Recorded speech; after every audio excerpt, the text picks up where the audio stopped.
তেওঁ বিৰুদ্ধ তেওঁ আমাৰ দৰে ৩৫ অলংকাৰ যুক্ত এগৰাকী কন্যাক পত্নী ৰূপে পাব বিচাৰিলে আৰু আমিও তুষ্ট হৈ এক কংকণ দি ক'লো এই কংকণ তুমি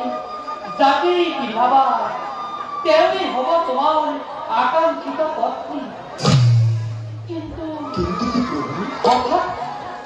হঠাৎ ঘটিল অৰ্থন্তৰ তেওঁ সেই কংকণ আমাৰ হাতত কৰালে পৰীক্ষা আৰু জগতত সত্য প্ৰতিষ্ঠা কৰিবৰ বাবে